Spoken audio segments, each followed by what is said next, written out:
Praise God.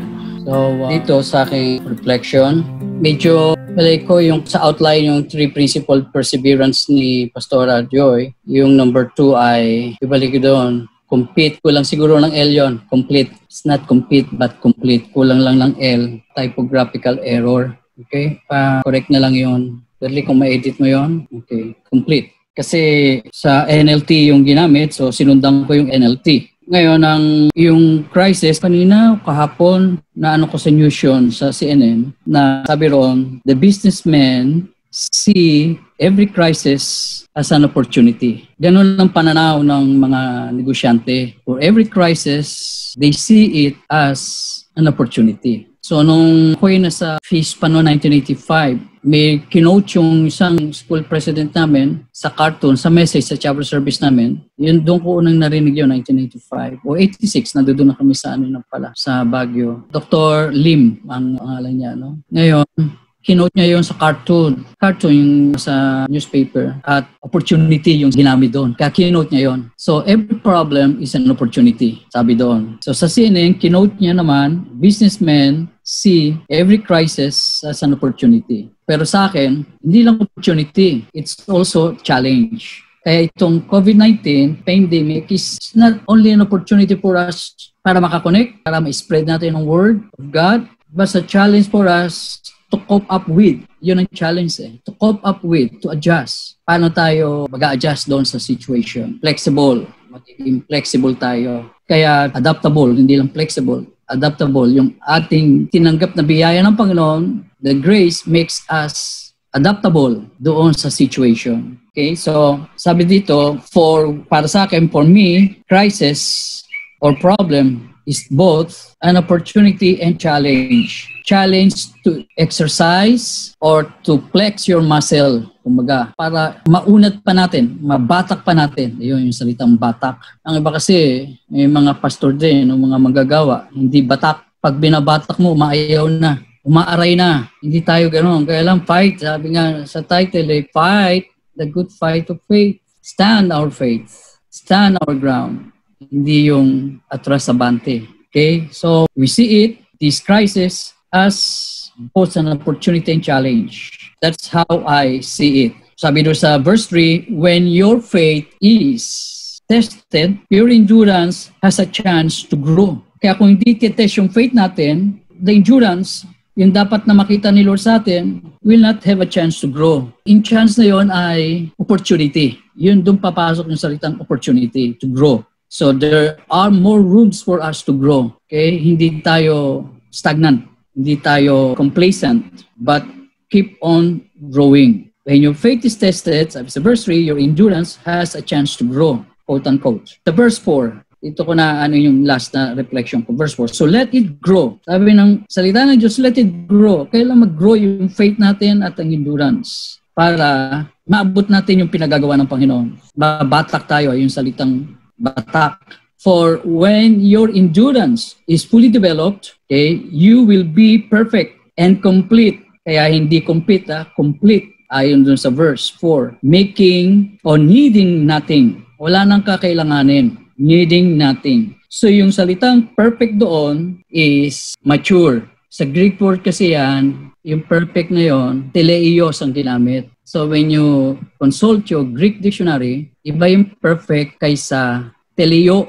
Yung Greek word na teleio, yun yung consummated. Yan. Completed. Tulad ng sinabi ng Panginoon, it is finished. Okay? Completed. Sa Philippians chapter 3, yung sabi ni Paul, not that I'm already perfect or had attained resurrection, hindi pa siya nandoon sa state ng completion ng glorified body. Kaya don't abuse the word perfect. Hindi naman ako perfect ka para, sabi naman Panginoon, be perfect even as your Father is perfect. Yung perfect na word doon is complete conformity with the character of God, with the will of God, with His plan and purpose. Yun yung completeness in accordance with His word. No? Be perfect. Yung perfect doon, teleio ay kailangan nating sumunod tayo, umayon tayo ron, and complete Huwag tayong magiging kulang-kulang. Yan, kapag sinabi mo si isang tao kulang-kulang, abnormal yon. Wala sa state of mind. Kanina, pinapanood namin yung Kastila doon sa Dasma, lasing pala. Sabi ng pulis, I'm not arguing with you. Sabi doon,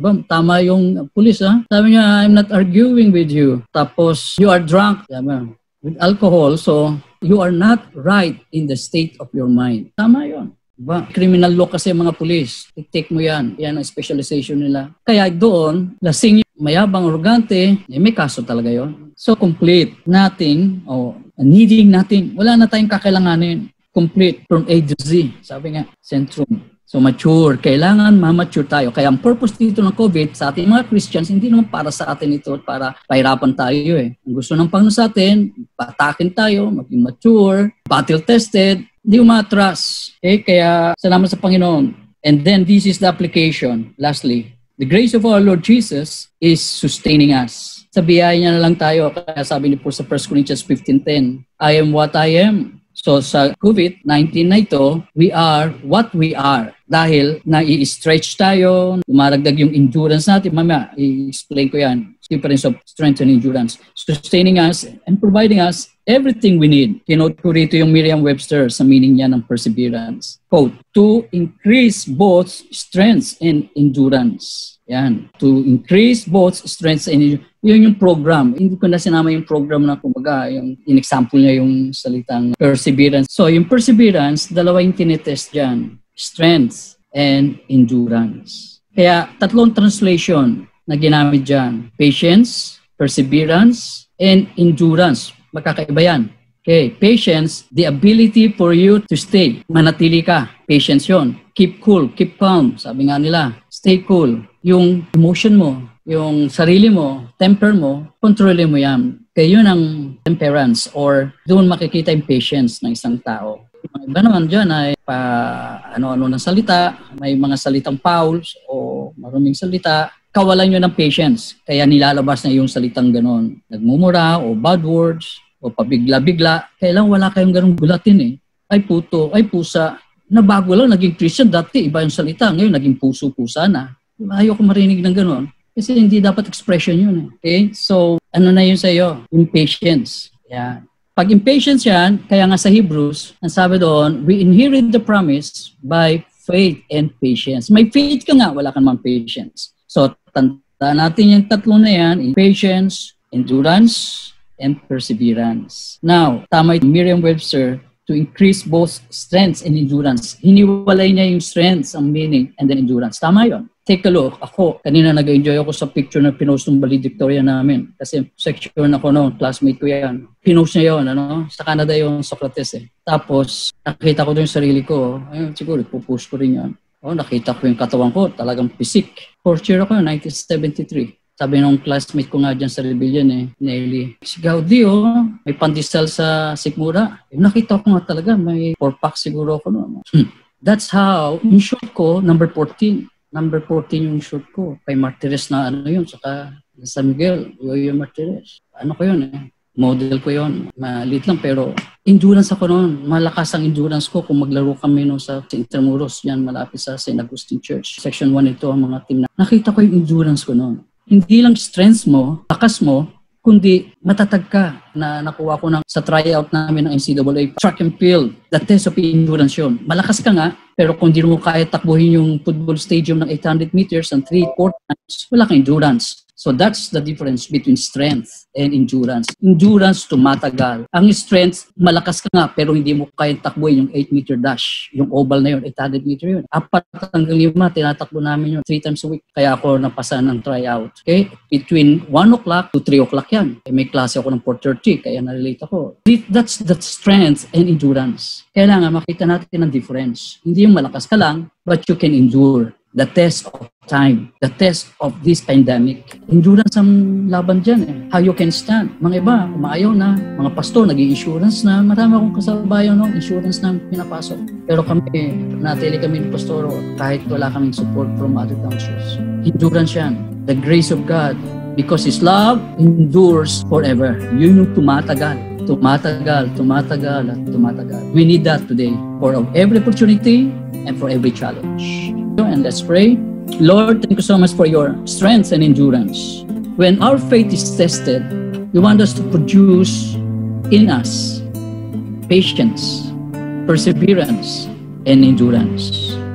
These are the three words you want us to keep up our faith. Manatili kami sa pananampalataya na may patience, may perseverance, and endurance. We know that we can do all things through Christ who strengthens us. Philippians 4:13. But we need more of your endurance. Sapagkat doon nababatak yung strength namin, Lord, lalo kaming nababatak sa mga pangyayaring ito as an opportunity and a challenge for each one of us. Walang bibigay. Kaya nga sinabi mo, he who endures up to the end shall be saved. Endures up to the end. Hanggang matapos tong coronavirus pandemic ay we endure everything because of you. Because of your grace that sustains us until the last day of this pandemic. Kaya salamat po, papalakas sa amin at may nagpapatatag sa amin para maprolong pang aming lakas through endurance to make us mature and complete, lacking nothing. Wala kaming pagkukulang o wala kang makikita sa aming kulang pa because of these circumstances, because of this crisis. Thank you, Lord, at nakita namin ang pagmamahal mo sa amin. Because your love endures forever. Kaya may endurance kami because your love endures forever. Salamat po, Panginoon, sa message, sa nagbigay, Pastor Joyce, pakanta, nanalangin, everyone that has a part. At kayo din naman, Lord, sa 31 na nakakonect sa amin. Thank you for these people at yung makikinig pa na hindi naka-real time connected sa amin for the replay of this live stream. Salamat po, Panginoon. And then they will have a watch party to invite others to hear this message para kabahagi din sila, Panginoon, sa pagpapala mo. Salamat po at may 1,000 o libo-libo na, Lord, ang naaabot ng message na ito in every occasion, in every opportunity. Salamat po, tinabot mo sila. Maging mga friends namin, Lord, aabotin mo rin sila to be connected with you at the moment they hear your word. They will connect with you by the Holy Spirit. Thank you, Holy Spirit, for connecting each one of us. At salamat po sa lahat na nakabahagi at makakabahagi pa sa mga susunod pang araw. At sa per Sunday, Lord, may communion kami right where we are.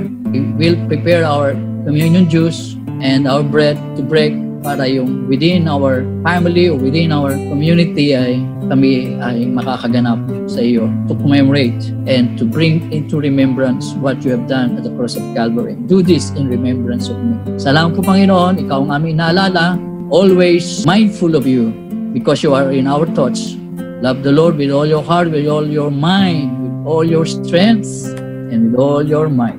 Salamat po, Panginoon, ang pag-ibig na yan ang nagpapanatili sa amin para matayuan namin ang lahat ng dumarating. Salamat po sa mga nakatanggap ng kanilang CAP, Christ's Amelioration Program. Salamat po sa mga nagpatotoo, nag-post. Thank you for caring after them. Salamat po, nakita namin hindi ka nagkukulang sa amin. Maging sa church mo, salamat po, nakita namin, Lord, ang provision mo sa mga kapatiran. Kahit walang trabaho, meron ka ring amelioration, grace amelioration na ibibigay mo sa kanila because of your love that endures forever. Salamat po, Ama, Panginoon Manang Espiritu, tinataas ka namin, nilulati ka namin, dinadakila ka namin sa kataas-taasan. Ngayon at magpasaulanggan, about to say magsabi ng Amen, Amen. Praise God. God bless everyone.